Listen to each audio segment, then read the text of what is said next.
चॅनलचे updates मिळवण्यासाठी कृपया @post मराठीला लाईक करा, शेअर करा आणि सबस्क्राईब करायला विसरू नका।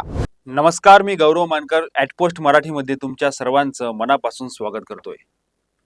आपण बातमीपत्रांमध्ये किंवा न्यूज चॅनलमध्ये अशा अनेक बातम्या बघितल्या असेल की राजकारणी ज्यावेळी एकमेकांवर टीका करतात त्यावेळी त्यांच्यावर कारवाई होत असतात। जसं की एखाद्या नेत्याने एखाद्या शासकीय किंवा सरकारमधील मंत्र्यावर टीका केली तर त्याच्या घरी दुसऱ्या दिवशी ईडीचा नोटीस येऊ शकतो किंवा इन्कम टॅक्सची धाड पडू शकते। अशा पद्धतीच्या अनेक बातम्या झाल्या, परंतु ही बातमी त्याच पद्धतीने आहे जे सरकारमध्ये चालतंय ते शासकीय कर्मचाऱ्यांमध्ये देखील आता त्याच पद्धतीची भावना दिसून येत आहेत। एका विद्यार्थिनीने एका हॉस्टेलमधील गैरसोयीची तक्रार थेट मुख्यमंत्र्यांपर्यंत केली, मात्र हॉस्टेलमधील अधिकाऱ्यांना ती तक्रार रुचली नाही, त्यामुळे त्यांचा इगो दुखावला गेला आणि त्या इगोतून त्या हॉस्टेलवाल्यांनी त्या मुलींना सरळ हॉस्टेलचा प्रवेश रद्द करत तिला हॉस्टेलमधून बाहेर जाण्यास सांगितलं, त्या पद्धतीची नोटीस पाठवली।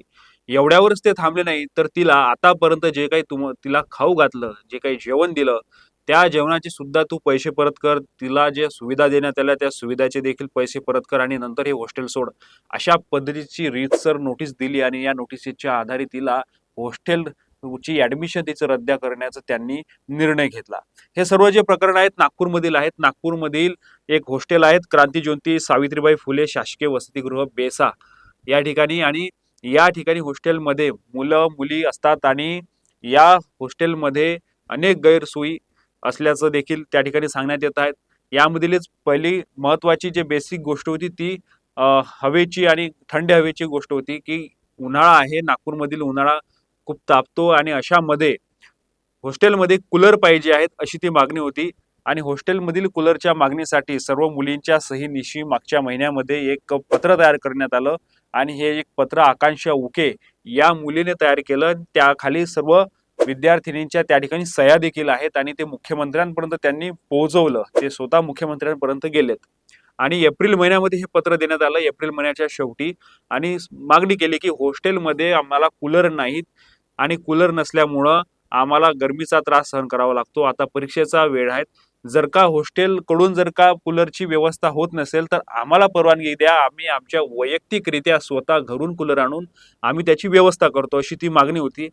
मुख्यमंत्री देवेंद्र फडणवीस यांनी त्याची तातडीनं दखल घेत प्रशासनाला देखील आदेश दिले की विद्यार्थ्यांची गैरसोय व्हायला नको, त्यामुळे त्याने देखील सांगितलं की तात्काळ कूलर बसवा आणि त्या पद्धतीचे देखील आदेश देण्यात आले। मात्र अशा पद्धतीने विद्यार्थिनी जर का थेट जाऊन मुख्यमंत्र्यांपर्यंत तक्रार आज जर का कूलरची करत असतील, उद्या कदाचित ते आपल्या इथे जे मिळणारं निकृष्ट जेवण आहे त्याची देखील तक्रार करतील, इथे असणाऱ्या ज्या जुन्या चादरी आहेत ज्या धुतल्या जात नाही त्याची देखील तक्रार करतील।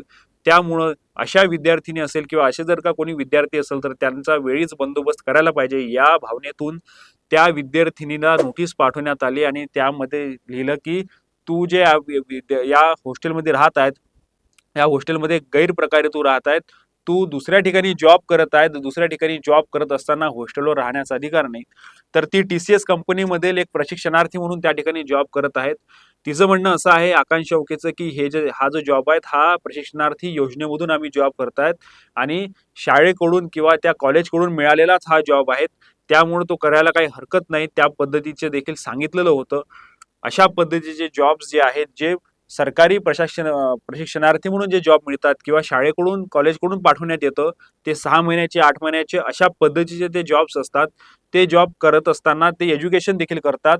ही जी मुलगी आहे ती MBA प्रथम वर्षाला आहेत, असं असताना देखील तिला नोटीस पाठवण्यात आली कारण ती मुख्यमंत्र्यांपर्यंत पोहोचली आणि मुख्यमंत्र्यांपर्यंत पोहोचून त्यांनी त्या हॉस्टेलची तक्रार केली।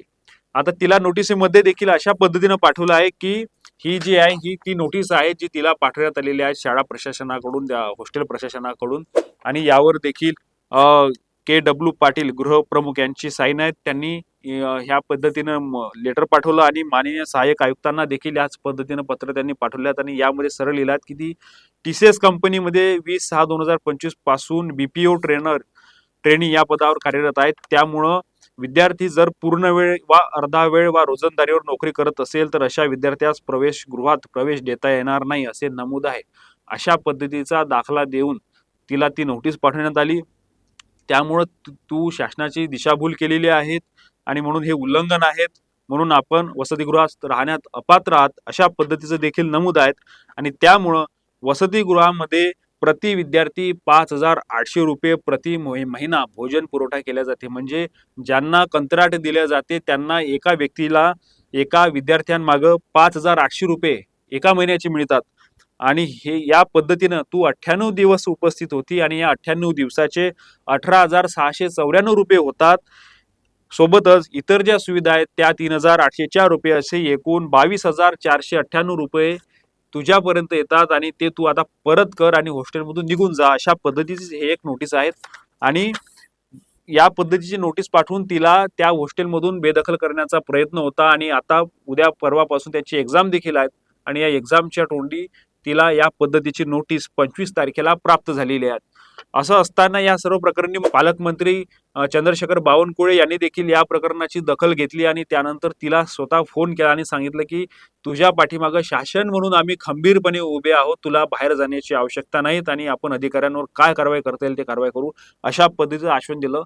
हे जरी खरं असलं तरी या ठिकाणी अनेक प्रश्न उपस्थित राहतात. जर का 5,800 रुपये प्रति महिना भोजन जर का पकडलं आपण तर इतर विद्यार्थ्यांना 5,800 रुपये प्रति महिन्याच्या लायकीचं भोजन मिळतं का हा एक महत्वाचा प्रश्न आहे. कारण हॉस्टेलवरचे दिवस काय असतात हे प्रत्येकाला माहीत आहे, जे कोणी हॉस्टेलवर बाहेर शिकतात आणि जे हॉस्टेलवर राहतात.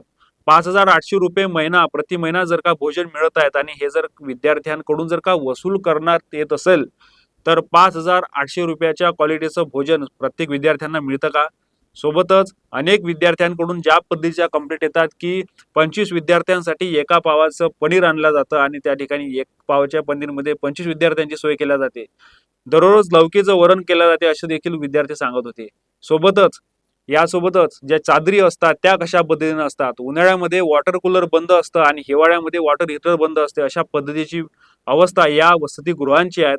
आणि असं असताना जर का एका पैशाचा हिशोब जर का विद्यार्थ्यांकडून घेत असेल तर जे कोणी कंत्राटदार आहे किंवा वसतिगृहावर असणारे जे वॉर्डन आहे यांच्याकडून देखील त्या पद्धतीचा हिशोब घेतला पाहिजे आणि त्यांच्याकडून ऑडिट करून घेतल्या पाहिजे की कोणत्या क्वालिटीचं अन्न पुरवठा तेथील सोयी सुविधा विद्यार्थ्यांना पुरवण्यात येते.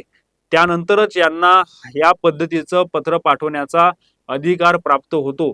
नाहीतर या पद्धतीचं पाठवून तुम्ही त्या विद्यार्थ्यांकडून किंवा त्या विद्यार्थिनीचं आकसापोटी या असा प्रयत्न करतात असं देखील समजण्यात येते. या ज्या प्रकरणी आहेत आम्ही स्वतः ॲटपोस्ट मराठी म्हणून देखील आम्ही देखील या पत्राचा निषेध करतो. सोबतच अशा पद्धतीचा जर काही विषय असेल तर त्या ठिकाणी आम्ही स्वतः जाऊन देखील त्याचा ऑन दी स्पॉट आम्ही तपासणी करू की कशा पद्धतीने व्यवस्था आहेत. खरोखर 5,800 रुपये प्रति महिन्याच्या लायकीचं जेवण मग विद्यार्थ्यांना मिळतं का हे देखील तपासणं गरजेचं आहे. आणि ते जर का तपासलं आणि त्यामध्ये जर का काही कमी निघालं किंवा विद्यार्थ्यांकडून कंप्लेंट आल्या तर त्या वॉर्डन आणि संबंधित लोकांवर देखील कारवाई होणं गरजेचं आहे आणि त्या पद्धतीने कारवाई झाली पाहिजे अशी देखील आता मागणी होत आहेत. अशा पद्धतीच्या जर का वेगवेगळ्या हॉस्टेल्समध्ये जर का काही तक्रारी कंप्लेंट असेल तर आमची या कमेंट बॉक्समध्ये तुम्ही टाकू शकता आणि आम्ही जे डिस्क्रिप्शन बॉक्समध्ये मेल आयडी दिलेला आहे त्यामध्ये देखील तुम्ही आम्हाला मेलमध्ये पुराव्यानिशी फोटो व्हिडिओ सहित आम्हाला तुम्ही पाठवा. आम्ही देखील ते आमच्या चॅनलच्या माध्यमातून लोकांसमोर आणण्याचा प्रयत्न करू. आमचा व्हिडिओ तुम्हाला कसा वाटला कमेंट बॉक्समध्ये कमेंट करून नक्की कळवा आणि ॲटपोस्ट मराठीला लाईक करा, शेअर करा आणि सबस्क्राईब करायला विसरू नका. धन्यवाद.